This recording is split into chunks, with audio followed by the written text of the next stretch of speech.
بسم الله الرحمن الرحيم الحمد لله رب العالمين والصلاة والسلام على رسول الله الصادق الأمين وعلى آله وصحبه أجمعين وبعد السلام عليكم ورحمة الله وبركاته ودي تكتاتاي توجهنا ወንድሞች ግሪካውን በፊት ስለ ውዱ ትልቅነት ያየን ነበርና ውዱ مع كون من شروط الصلاة ከሶላት መስፈርቶች አንዱ ቢሆንም በራሱ ዒባዳ እንደሆነ ትልቅ ምንዳና አጅር የሚያስገኝ መሆኑን ካሁን በፊት በነበረን ደርሳችን አይተናል። ዛሬም ቀሪውን ኢንሻአላህ እናያለን። ባለፈው ትምህርታችን ወይም ቀደም ሲል ባየነው فذلكم الرباط ብለው ረሱላህ ሰለላሁ ዐለይሂ ወሰለም ከሶላት በኋላ ሌላኛውን ሶላት ሰግዶ ለመሄድ መጠበቅ በጣም ትልቅ አጅርና ትልቅ ምንዳ የሚያስገኝ መሆኑን ጠቅሰዋል። ይሄን የጠቀሱት ስለ ውዱ ፈድል ሲናገሩ ነው። እስባጉል ውዱ ውዱን በደንብ ማድረግ በሚለው ሐዲስ ስር ከثرة الخطى الى المساجد ወደ መስጂድ እርምጃዎችን ማብዛት وانتظار الصلاة بعد الصلاة ከሶላት በኋላ ሌላኛውን ሶላት ለመስገድ መስጂድ ቁጭ ብሎ መጠበቅ አሉ። ይሄ ትልቅ ዒባዳ ነው። አንድ ሰው መስጂድ ቁጭ ባለ ቁጥር ሰግዶ ሌላኛውን ሰግዶ ለመሄድ ደግሞ መስጂድ እስካለ ድረስ ማዳመ في مصلاه فهو في صلاة ሶላት እንደሰገደ ይቆጠርለታል። በተግባር ከሰገደም ሶላት በሶላት ላይ ነው።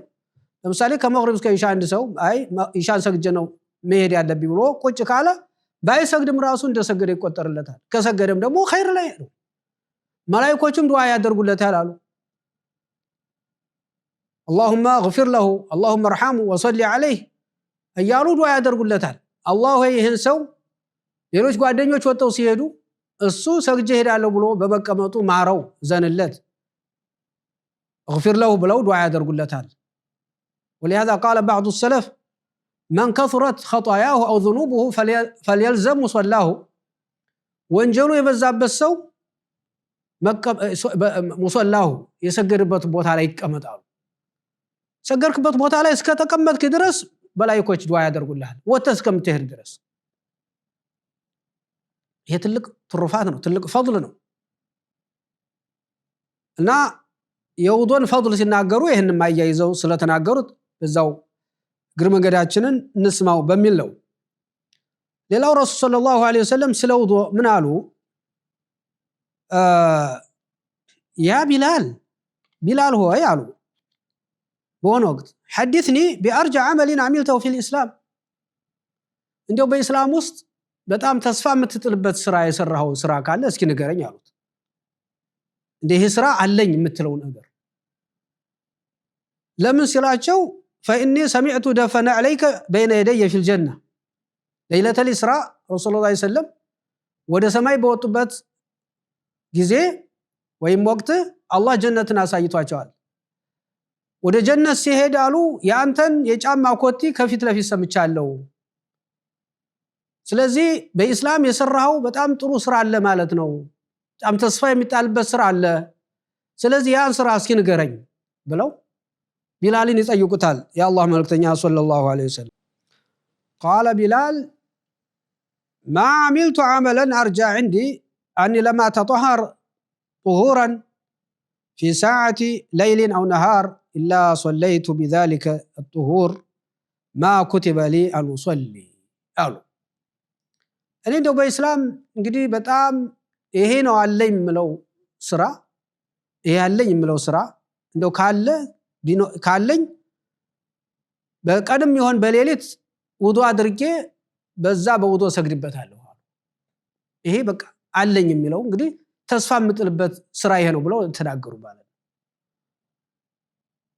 እና ሌሊትም ይሆን ቀን ውዱ አድርጌ ኢላ ሶለይቱ بذلك ረካዓተይን በዛ ውዱ ሶላት ሰግድበታለሁ፣ ሁለት ሰግድበታለሁ አሉ።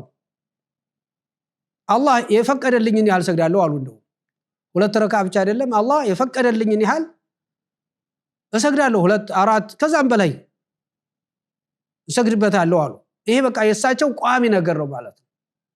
በዚህ ነው ይሄን ደረጃ ያገኘው ማለት ነው። አርጃ አመል አሁን እኛ ራሳችን አንዳንድ ጊዜ ስንጠይቅ እንደ እውነት በአላህ ዘንድ አለን የሚለው ምንለው ስራ ምን አለን ብለን ራሳችን ስንጠይቅ ምንድነው ያለን ብለን ከልባችን ስንጠይቅ እንደ ይሃለኝ የምንለው ነገር እናጣለን። ሶላቱ በጥሞና አልተሰገደ፣ ኹሹዕ የለው፣ ዘካውን በጥሞና አንሰጥ፣ ሶላታችን በወቅቱ አንሰግድ፣ የተለየ ወይም ደካሞችን ረርተናል የምንለው እንደ ይሄ ስራ አላህ ዘንድ ይሄ ስራ ሊያዋጣኝ ይችላል የምንለው ስራ ሊኖረን ይገባል። ቢላል ይሄን ያለው አመሉም እንዲህ ለአላህ ላገራለት እንጂ ከባድ ነው። ውዶ ባደረገ ቁጥር መስገድ ማለት ነው። ሁል ጊዜ ውዶ ፈቶም አይቀመጥም ማለት ነው። ቢላል ውዶ ፈቶ አይቀመጥም፣ ውዶ ያደርጋል። ውዶ አድርጎ ደግሞ ይሰግዳል።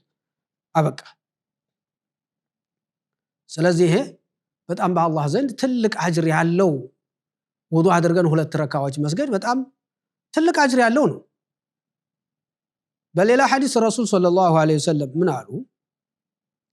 من توضأ فأحسن الوضوء ثم قال أشهد أن لا إله إلا الله وحده لا شريك له وأشهد أن محمدا عبده ورسوله يا لسوالو فتحت له أبواب الجنة 8 يدخل من أيها شاء قالوا من توضأ وضوء يدرجنا فأحسن وضوء وضوء بدن بأسمره وضوء يدرج سو ثم قال كذا وضوء كجرس بوالا اندي على من على أشهد أن لا إله إلا الله وحده لا شريك له أشهد مسكر له أن لا إله إلا الله كالله بستكر بونت يميجزوت جيتا عند الله مسكر له وحده ብቻውን ነው لا شريك له ለሱ አጋር የለውም በምንም في عبادته وإلهيته وأسمائه وصفاته በተመላኪነቱም በፈጣሪነቱም በስሞችም በባህሪያቱም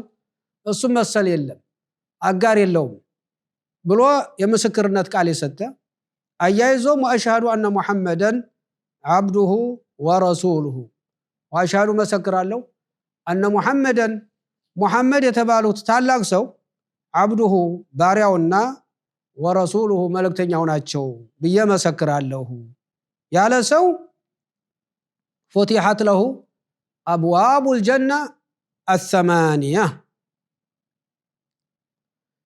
8ቱ የጀነት በሮች ይከፈቱለታል የቂያ ማለት ሲሆናሉ يدخل من أيها شاء እንግዲህ የጀነት በሮች 8 ናቸው 8 በር ሲባል በጣም ከምዕራብ እስከ ምስራቅ የሚሆን በጣም ስፋቱ ምስራው በአንዱ በርና በሌላኛው በር መካከል ያለው እንኳን በሮች የሚገናኙበት እንኳን ስፋቱ በጣም ከምስራቅ እስከ ምዕራብ የሚሰፋ ከዛም በላይ ነው። በጣም ሰፊ ነው በሩ። 8 ሲባል በጣም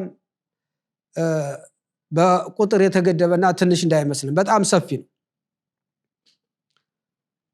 እና يدخل من أيها شاء አሉ በእነዚህ በ8 በሮች በፈለገው በር እንዲገባ ይጋበዛል ይፈቀድለታል አሉ።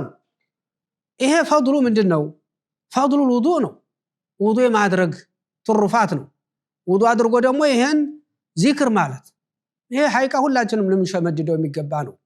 بعد الوضوء ثم يقول ሚል ሪዋያ አለ። አንድ ጊዜ ብቻ ማለት በቂ አይደለም። ውዱእ ባደረግን ቁጥር ይሄን ዚክር ማለት አለብን። أشهد أن لا إله إلا الله وحده لا شريك له وأشهد أن محمدا عبده ورسوله إنه ذكر ይሄ ዚክር ደጋግመን ማወቅ ማለት አለብን ማለት ነው። ይሄን ያለ ሰው አላህ የ8ቱን የጀነት በሮች ይከፍትለታል ብለዋል። ስለዚህ ይሄን ልንንቀው አይገባም። በጣም ትልቅ አጅር የሚያስገኝ ስራ ነው።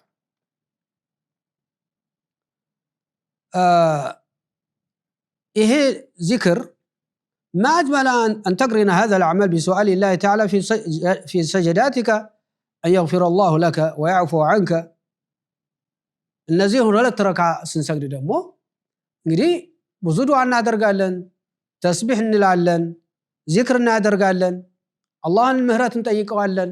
አብሮ ተያይዘው ከ2 ረካዎች ጋር የሚዘከሩ ዚክሮች አሉ።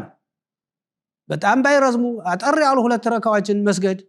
ነገር ግን ካሁን በፊት እንደተባለው لا يحدث فيما نفسه ሰብሰብ ብሎ እነዚህን ሁለት ረካ ከውዱ በኋላ ስንሰግድ ቀልባችን ሰብሰብ ብለን ከሰገርን በጣም ትልቅ አትራፊዎች ነን ማለት ነው። ይህ ቀልባችን ሰብሰብ ማለት ለነዚህ ብቻ ሳይሆን ለሌሎችም ሶላቶች በተለይ ፈርድ ሶላት ስንሰግድ ቀልባችን ሰብሰብ አድርገን ብንሰግድ የበለጠ አጅር የምናገኝበት ነው።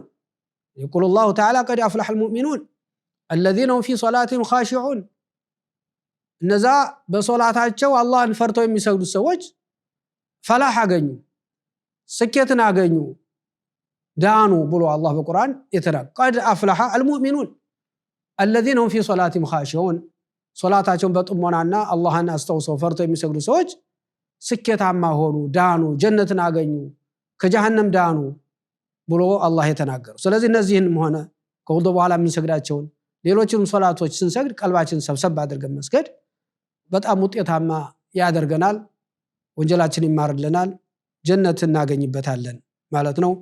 ዛሬው መልእክት እንግዲህ በዚህ ነው የሚያልቀው። ወቢላሂ ተውፊቅ። ሰላም አለይኩም ወራህመቱላሂ ወበረካቱሁ።